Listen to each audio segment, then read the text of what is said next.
Hello दोस्तों, फिर से एक बार स्वागत है आपका। दोस्तों, यदि आप नेशनल स्कॉलरशिप पोर्टल के थ्रू स्कॉलरशिप के लिए अप्लाई किए थे 2022-23 में और आप स्कॉलरशिप को लेकर परेशान थे, तो बने रहिए वीडियो के अंत तक, क्योंकि हम आपको एक बड़ी खुशखबरी देने वाले हैं, क्योंकि स्कॉलरशिप अब आना स्टार्ट हो गई है। दोस्तों, सबसे पहले आपको स्कॉलरशिप का स्टेटस चेक करने के लिए आ जाना है नेशनल स्कॉलरशिप पोर्टल के होम पेज के ऊपर। जैसे हम यहाँ पर इस लिंक के ऊपर क्लिक करते हैं तो हमें यहाँ पर जो है लॉगिन पोर्टल हमारे सामने ओपन होकर आ जाएगा। जैसे ही हमारे सामने इस तरह का एक इंटरफेस ओपन होकर आता है, हम यहाँ पर एप्लीकेंट कॉर्नर के अंदर आ जाएंगे। यहाँ पर हमें प्रीवियस ईयर स्कॉलरशिप का जो है एप्लीकेशन स्टेटस चेक करना है। हम यहाँ पर आ जाते हैं तो हमारे सामने इस तरह से एक ऑप्शन ओपन होकर आ जाता है। हमें यहाँ पर क्या करना है कि एकेडमिक ईयर 2022-23 सिलेक्ट करना है। उसके बाद अपना आईडी और पासवर्ड यहाँ पे डाल लेना है। दोस्तों, यदि आपने रिन्यूअल के अंदर अप्लाई किया था तो आपको यहाँ पर रिन्यूअल के ऊपर क्लिक करना है। उसके बाद अपनी आईडी और पासवर्ड यहाँ पे डाल लेना है। उसके बाद कैप्चा वैल्यू डाल लेना है और उसके बाद यहाँ पर लॉगिन के ऊपर क्लिक कर लेना है। जैसे ही आप लॉगिन के ऊपर क्लिक करते हैं तो इस तरह के आपके सामने एक इंटरफेस ओपन होके आ जाएगा। आप यहाँ पर देख सकते हैं कि एप्लीकेशन नंबर लिखा हुआ है और उसके बाद application send to PFMS for payment. तो पेमेंट के लिए जो एप्लीकेशन सेंड कर दी गई है, जो कि ये ऑप्शन पहले नहीं आ रहा था लेकिन अब आने लग गया है। आपको एक बड़ी खुशखबरी देते हुए मुझे खुशी हो रही है। तो दोस्तों, यहाँ पर आप देख सकते हैं कि application finally verified bye institute college state nodal officer, आधार वेरीफाइड, और उसके बाद में यहाँ पर PFMS का टोकन नंबर बता दिया जा रहा है। तो आप यहाँ पर जैसे ही नीचे की ओर आते हैं, आपको यहाँ पर मैं बताना चाहूँगा कि 3850 रुपये का स्कॉलरशिप अमाउंट 3825 रुपये का स्कॉलरशिप अमाउंट जो है वो जनरेट हो चुका है और टोकन नंबर भी यहाँ पर जनरेट हो चुका है। तो क्या ये स्कॉलरशिप अभी तक के अकाउंट के अंदर आ गई है? तो दोस्तों, यदि आपको भी इस तरह का ऑप्शन दिखाई दे रहा है तो फिर आपको क्या करना होगा कि आपका अकाउंट आपको चेक करना होगा। अकाउंट के अंदर पेमेंट जो है वो क्रेडिट हुआ है या नहीं हुआ है, क्योंकि कभी कभी इसमें समय लग जाता है। लेकिन एक बात तो पक्की है कि स्कॉलरशिप आने ही वाली है, क्योंकि यहाँ पर टोकन नंबर जनरेट हो गया है। और यदि टोकन नंबर जनरेट हुआ है तो फिर स्कॉलरशिप आना ही आना है। यहाँ पर उसके नीचे आप एक ऑप्शन देख सकते हैं कि SMS text send to applicant for account updation and SMS send detail. तो यहाँ पर SMS जो है वो भेजा गया है या नहीं भेजा गया है, तो यहाँ पर NA लिखा हुआ आ रहा है। तो दोस्तों, हो सकता है कि अभी जो हम एप्लीकेशन चेक कर रहे हैं उनका अकाउंट में जो स्कॉलरशिप अमाउंट था वो नहीं आया होगा। यदि आपको भी इस तरह का कोई टोकन नंबर जनरेट होता हुआ दिखाई दे रहा है आपके लॉगिन के अंदर, तो फिर अपना बैंक अकाउंट आप चेक कर लीजिए। आपके पास में साइमल्टेनियसली और दूसरा ऑप्शन होता है जो कि PFMS का ऑप्शन है। आप चाहो तो डायरेक्ट PFMS की वेबसाइट के ऊपर आ सकते हो। यहाँ पर जो है लिंक डिस्क्रिप्शन में मैं डाल दूँगा।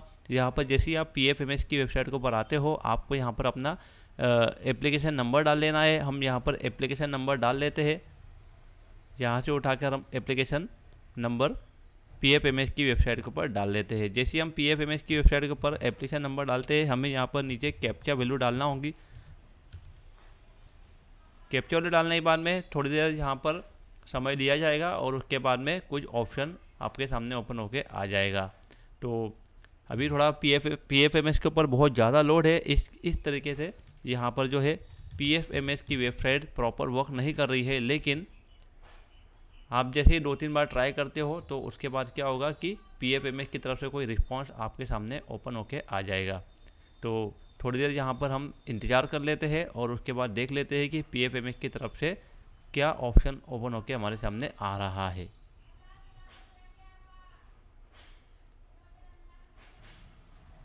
तो दोस्तों, अभी आप यहाँ देख सकते हैं कि an error has occurred in this page, please contact administrator. यानी कि अभी PFMS की वेबसाइट का कुछ प्रॉब्लम है, इसके लिए यहाँ पर किसी भी तरह का यहाँ पेमेंट के बारे में नहीं बताया जा रहा है। तो हमें इंतज़ार करना होगा कुछ दिनों के लिए। हो सकता है कि आपके अकाउंट के अंदर स्कॉलरशिप का जो अमाउंट है वो आ गया होगा। आपको अगर अमाउंट के अंदर अपने अकाउंट के अंदर स्कॉलरशिप अमाउंट दिखता है तो वेल एंड गुड। अगर नहीं दिखता है और आपका टोकन नंबर जनरेट हो गया है तो फिर आपको कुछ दिन इंतजार करना होगा। साइमल्टेनियसली हम बात कर लेते हैं एक दूसरे एप्लीकेशन के बारे में। हमने एक दूसरा और एप्लीकेशन जो था उसको लॉगिन कर लिया है। यहाँ पर आप यहाँ देख सकते हैं कि महाराष्ट्र की स्कॉलरशिप है जो कि 2022-23 के अंदर अप्लाई की गई, यानी कि ये फ्रेश की स्कॉलरशिप है। तो यहाँ पर क्या बता रहा है, यहाँ पर इस तरह बता रहा है कि scholarship amount process from NSP to PFMS, यहाँ पर नो बता रहा है, यानी कि ये अभी तक के टोकन नंबर जनरेट नहीं हुआ है। तो आपको एक बात का ख्याल रखना है कि जो फ्रेश वाली एप्लीकेशंस थी उनके टोकन नंबर जनरेट नहीं हुए हैं। हो सकता है कि कुछ एप्लीकेशंस ऐसी होंगी, कुछ स्कीम ऐसी होंगी जिनके एप्लीकेशन नंबर जनरेट हो गए होंगे, लेकिन जनरली अभी तक के ऐसा देखा गया है कि रिन्यूअल के जितने एप्लीकेशंस थे वे सभी के सभी प्रोसेस कर दिए गए हैं और जो फ्रेश वाले एप्लीकेशंस थे उन्हें अभी फ़िलहाल पेंडिंग में रखा गया है। तो आपको यहाँ नीचे मैं बता देना चाहूँगा कि अकाउंट नंबर जो था वो वैलिडेट है यहाँ पर, और किसी भी तरह का टोकन नंबर जनरेट नहीं हुआ है या फिर स्कॉलरशिप अमाउंट यहाँ पर नहीं बता रहा है।